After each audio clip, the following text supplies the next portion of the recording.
નમસ્કાર મિત્રો, હું કનૈયાલાલ મીરાણી આપની પોતાની મનગમતી યુટ્યુબ ચેનલ શિક્ષણ સફરમાં આપનું સ્વાગત કરું છું।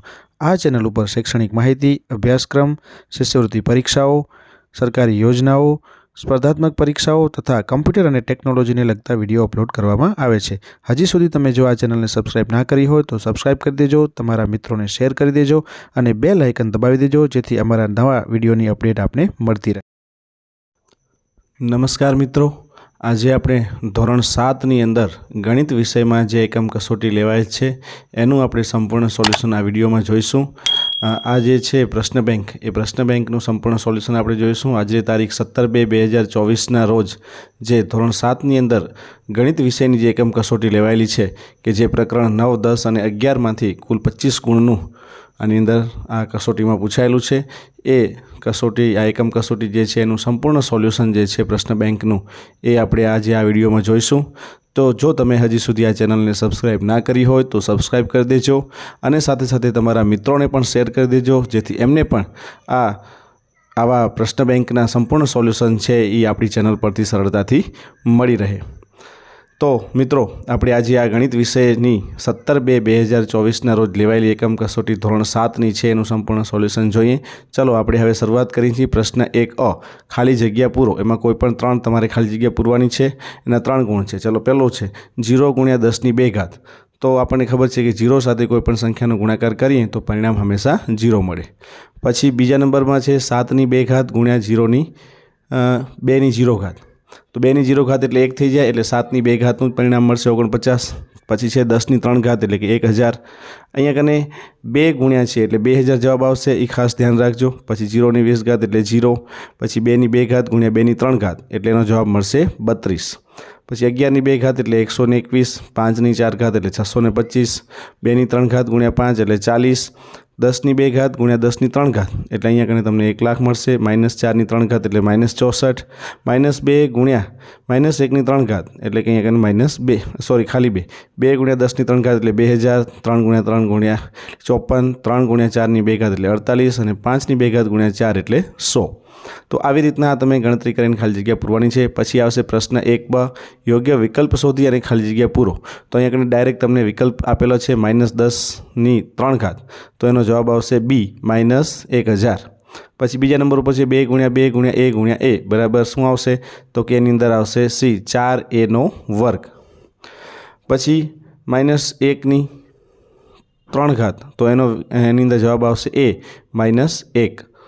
ચલો એના પછી 4 નંબર ઉપર આપણે જઈએ તો -3⁴ તો એની અંદર જવાબ આવશે B 81। પછી છે Z⁵2 તો જવાબ આવશે Z⁶ B ઓપ્શન આવશે। ચલો એના પછી 6ઠ્ઠા નંબરમાં C⁵ × C⁴ × C�0, તો એનો જવાબ આવશે C�7। ચલો એના પછી -4m⁵ તો એનો ઓપ્શન આવશે D -64m⁵। પછી 8મા નંબર ઉપર 3⁵ × 4�0, એટલે અહીંયા કને જે તમારી મિસ્ટેક છે અહીંયા કને તો એ તમે જોઈ શકો, જવાબ અહીંયા કને 9 આવશે, એ સાચો વિકલ્પ તમારે જોવાનો છે। Z × 3⁵ તો અહીંયા Z ની પણ 5 અને 3ની પણ 5। પછી Z�0 + 3�0, તો જવાબ આવશે A 1। આ રીતના તમારે વિકલ્પ શોધીને જવાબ લખવાના હતા। ચલો પછી પ્રશ્ન 2અ, નીચેના દાખલા ગણો। કોઈ પણ એક તમારે ગણવાના છે। એમાં પહેલો દાખલો જોઈએ કે એક સમાંતર બાજુ ચતુષ્કોણનું ક્ષેત્રફળ તમને અહીં આપેલું છે અને તેમજ તેના આધારનું માપ 20 સેમી હોય તો તેની ઊંચાઈ શોધો। તો આપણને ખબર છે સમાંતર બાજુ ચતુષ્કોણનું ક્ષેત્રફળ બરાબર આધાર ગુણ્યા ઊંચાઈ થાય। તો તમને અહીંયા કને ક્ષેત્રફળ આપેલું છે 246 બરાબર આધાર આપેલું છે 20 અને એના ગુણ્યા ઊંચાઈ તમારે શોધવાની છે। તો ઊંચાઈ બરાબર 246 / 20 થશે એટલે જવાબ મળશે 12.3 સેન્ટીમીટર।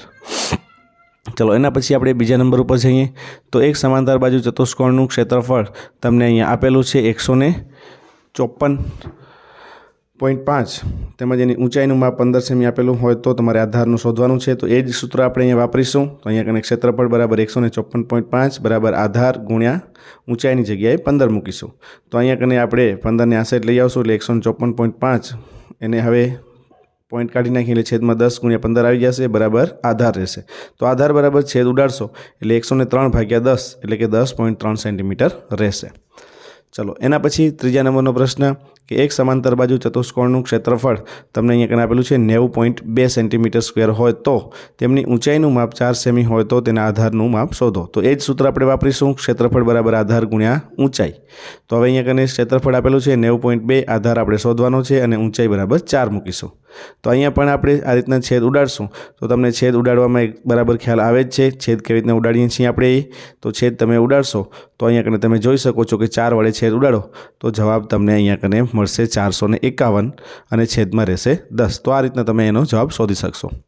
4 નંબર, એક સમાંતર બાજુ ચતુષ્કોણનું ક્ષેત્રફળ તમને આપેલું છે 84 તેમજ તેના આધારનું માપ 15 સેમી હોય તો તેની ઊંચાઈ તમારે શોધવાની છે. તો અહીંયા પણ આપણે એ જ સૂત્ર વાપરીશું, સમાંતર બાજુ ચતુષ્કોણનું ક્ષેત્રફળ બરાબર આધાર ગુણ્યા ઊંચાઈ. એટલે અહીંયા મૂકીશું 84, આધારની જગ્યાએ મૂકીશું 15 અને ઊંચાઈ આપણે શોધવાની છે. એટલે કે 84 ભાગ્યા 15 તો 5.6 સેન્ટીમીટર ઊંચાઈ આપણને મળશે.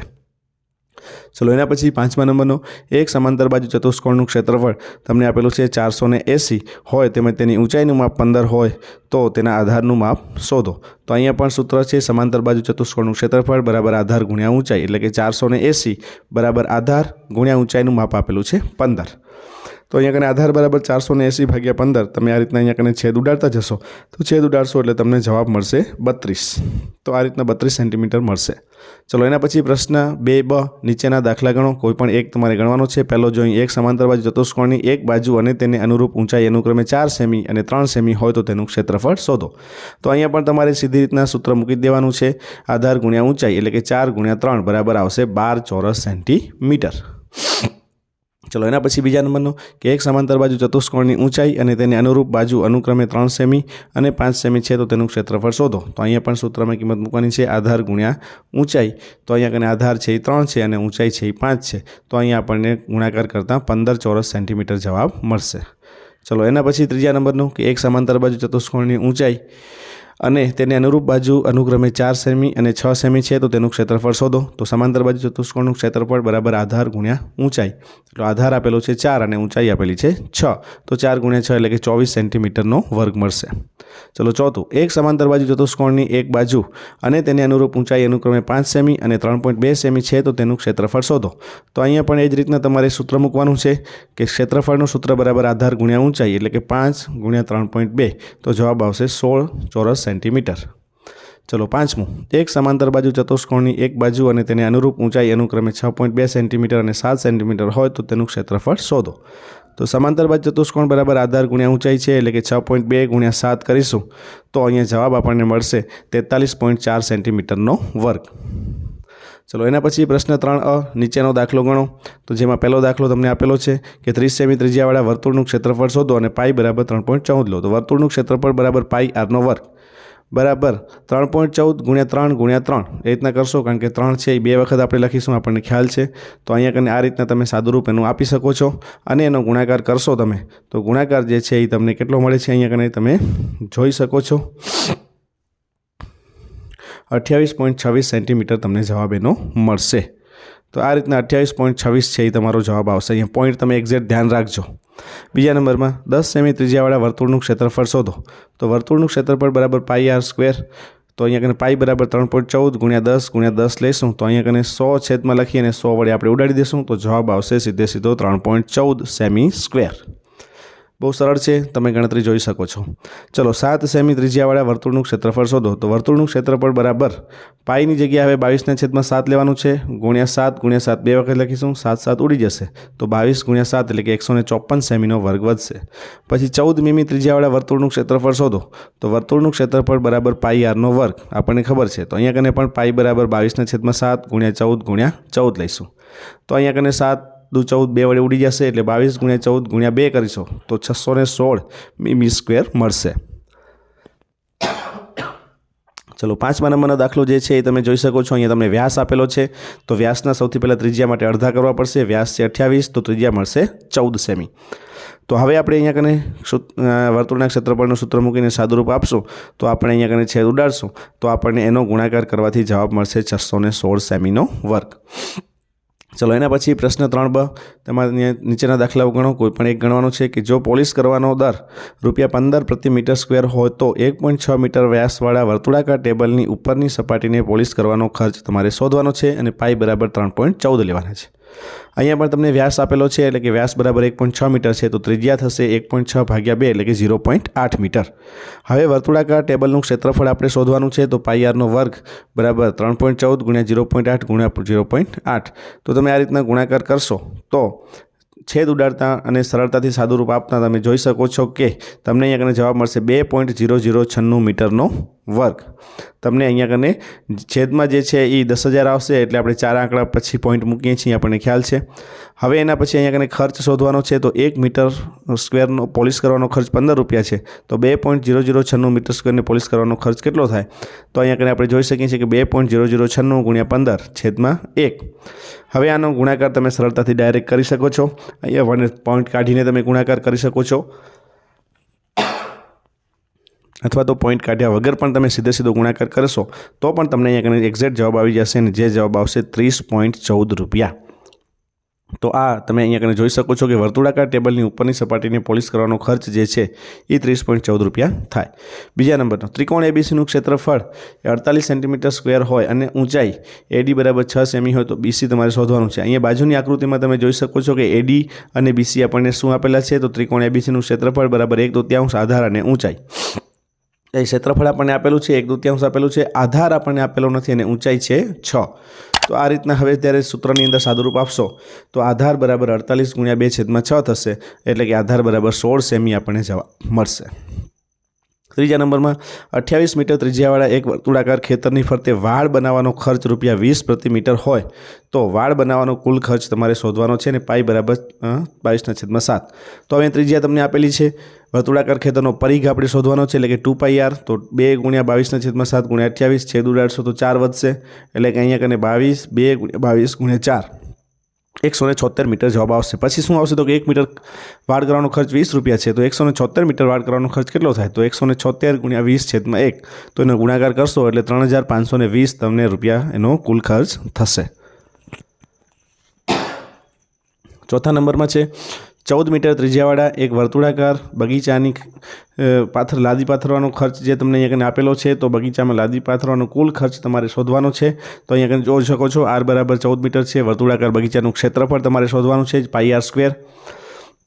હવે એમાં કિંમતો મૂકી દેશો તો કિંમતના આધારે તમે અહીંયા સાદુરૂપ આપો તો 7 દુ 14 ઉડી જશે, એટલે 22 ગુણ્યા 14 ગુણ્યા 2 એટલે કે 616 મીટર સ્ક્વેર જવાબ આવશે. પછી શું આવશે, તો કે 1 ચોરસ મીટર લાદી પાથરવાનો ખર્ચ ₹25 છે, તો 616 ચોરસ મીટર લાદી પાથરવાનો ખર્ચ કેટલો થાય, તો 616 ગુણ્યા 25/1. તો ગુણાકાર કરશો એટલે 15,400 રૂપિયા જવાબ મળશે. આમ બગીચામાં લાદી પાથરવાનો કુલ ખર્ચ છે 15,400 રૂપિયા થાય. ચલો એના પછી આપણે 5મા નંબરના પ્રશ્નને જોઈએ કે 4 મીટર ત્રિજ્યાવાળા વર્તુળાકાર કાપડમાંથી 3 મીટર ત્રિજ્યાવાળા કાપડને દૂર કરવામાં આવે છે, તો બાકીના જે છે એનું ક્ષેત્રફળ શોધવાનું છે. તો આપણે જોઈ શકીએ મોટા વર્તુળની ત્રિજ્યા 4 મીટર છે, નાના વર્તુળની ત્રિજ્યા 3 મીટર છે. અહીં આકૃતિમાં પણ તમને સરસ રીતે બતાવેલું છે. હવે તમારે અહીં લખવાનું કે બાકીના ભાગનું ક્ષેત્રફળ જે છે એ મોટા ભાગનું ક્ષેત્રફળ ઓછા નાના ભાગનું ક્ષેત્રફળ. તો સૌથી પહેલાં મોટા ભાગનું ક્ષેત્રફળનું સૂત્ર લગાવી, પછી નાના ભાગનું સૂત્ર બંનેના એક જ સમાન થશે. આપણે ખાલી કિંમત મૂકવામાં ધ્યાન રાખવાની છે. અહીંયા તમે આ રીતના દાખલો પણ ગણી શકો છો, અથવા તો તમે અલગ અલગ સૂત્ર એટલે કે અલગ અલગ ક્ષેત્રફળ શોધીને બાદબાકી પણ તમે કરી શકો છો. તો આ રીતના અહીંયા તમને સરળતાથી એક નવી રીતે એક નવી ગણતરી દ્વારા અહીંયા સરસ રીતે સમજાવેલું છે, તો તમે જોઈ શકો છો. આની ગણતરી એકદમ સરળ અને સચોટ જવાબ તમને મળી જશે. છેલ્લે જવાબ મળશે 22 મીટર સ્ક્વેર થાય. ચલો એના પછી પ્રશ્ન 4 કે નીચે આપેલો દાખલો તમારે ગણવા. ચલો કોઈ પણ એક ગણવાનું છે. પહેલો જોઈએ આપણે p બરાબર 10 હોય તો p/3 p - 10ની કિંમત શોધો. તો અહીંયા જ્યાં જ્યાં p દેખાય છે ત્યાં તમારે 10 મૂકી દેવાના છે એની અંદર. તો p/3 એટલે કે 10/3 ઓછા 3 એમને અહીંયા p એટલે કે 10 ઓછા 10. તો અહીંયા કને p આનો 10/3 કરીએ એટલે 1000 મળશે, અને અહીંયા કને 3 ઓછા 10માંથી 10 જાય એટલે કે 0 વધશે, એટલે 3 ગુણ્યા 0 એટલે 0, એટલે એનો જવાબ આવશે 1000. ચલો એના પછી બીજા નંબરનો જો x બરાબર 3 હોય અને a બરાબર -1 અને b બરાબર -2 હોય તો તમારે અહીંયા 2x - 3a + 4bની કિંમત શોધવાની છે. તો અહીંયા આપણે જોઈ લઈએ કે 2x - 3a + 4b એની કિંમત એટલે કે જ્યાં x બરાબર 3 મૂકવાના, a બરાબર -1 મૂકવાના અને b બરાબર -2 મૂકી દો. તો અહીંયા કને 3 દુ 6, પછી અહીંયા માઇનસ પ્લસ થશે, 3 × 3 અને અહીંયા કને થશે પ્લસ માઇનસ 4 દુ 8. તો અહીંયા કને તમે નિશાનીઓમાં ખાસ ધ્યાન રાખજો એટલે તમને ખ્યાલ આવી જશે. હવે 6 + 3 એટલે 9 થશે, અને 9માંથી 8 જાય તો અહીંયા કને જવાબ મળશે 1. તો આ રીતના તમે આ સરળતાથી ગણતરી કરી શકશો. ચલો એના પછી ત્રીજા નંબરમાં a બરાબર 3, b બરાબર -2 અને c બરાબર 1 હોય તો તમારે 2a - 3b - c ની કિંમત શોધવાની છે. તો અહીંયા 2a - 3b - c આપણે કરીએ તો a ની જગ્યાએ 3 મૂકવાના, b ની જગ્યાએ -2 મૂકવાના અને c ની જગ્યાએ -1 એટલે કે 1 મૂકવાનો છે. તો અહીંયા કને 6 + 6 - 1 એટલે કે 6 ને 6 12માંથી 1 જાય એટલે જવાબ મળશે આપણને 11.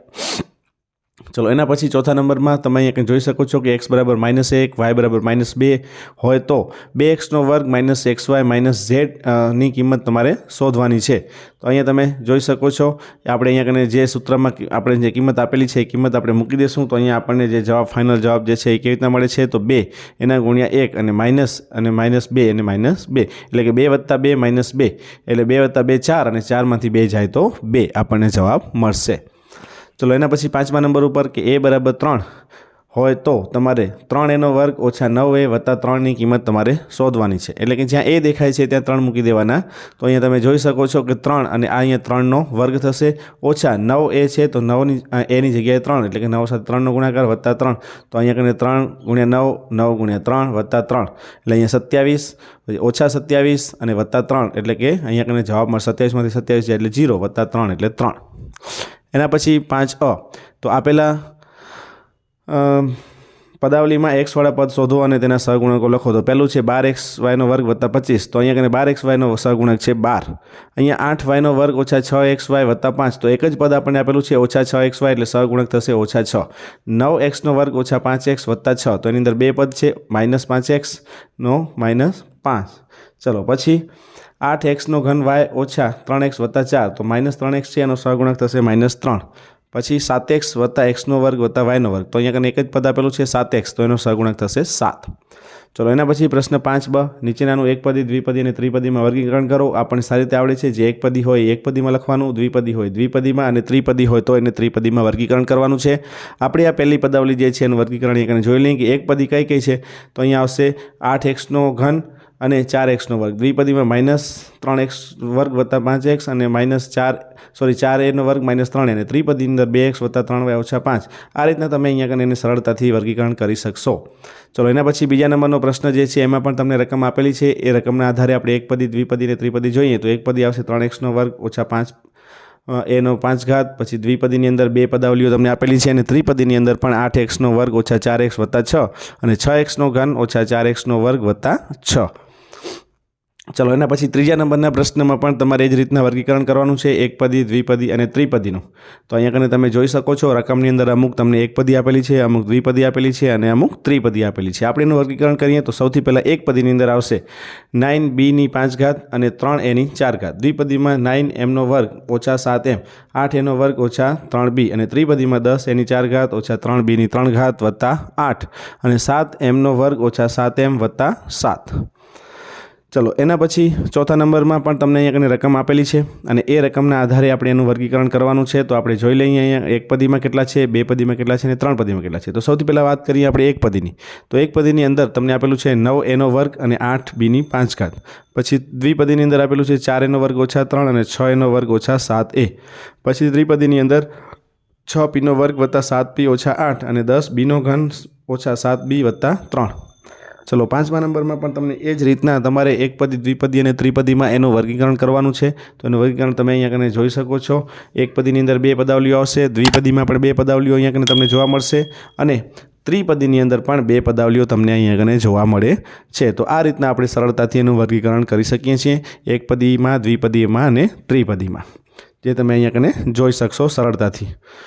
મિત્રો હજી તમે જો આ ચેનલ સબસ્ક્રાઈબ ના કરી હોય તો ચેનલને સબસ્ક્રાઈબ કરી દેજો અને સાથે સાથે બેલ આઇકન પણ દબાવી દેજો, જેના કારણે થઈ અને અમારા આવા દરેક નવા વિડીયોની અપડેટ પણ આપને મળતી રહે અને એકમ કસોટીના તમામ આગળની બધી જ એકમ કસોટીના સોલ્યુશન પણ અહીંયાથી તમને મળી શકશે. તો તમારે જો પુનઃ કસોટીમાં પ્રશ્ન લખવા હોય અથવા તો તમારે શીખવા હોય તો તમે આ વિડીયોની મદદથી સરળતાથી એની અંદરથી શીખી શકશો અને લખી શકશો, જેના કારણે આ વસ્તુ તમને સરળતાથી ઉપયોગી થઈ શકશે અને આના આધારે વાર્ષિક પરીક્ષામાં પણ આમાં પ્રશ્ન પૂછાવાની સંભાવના વધુ છે.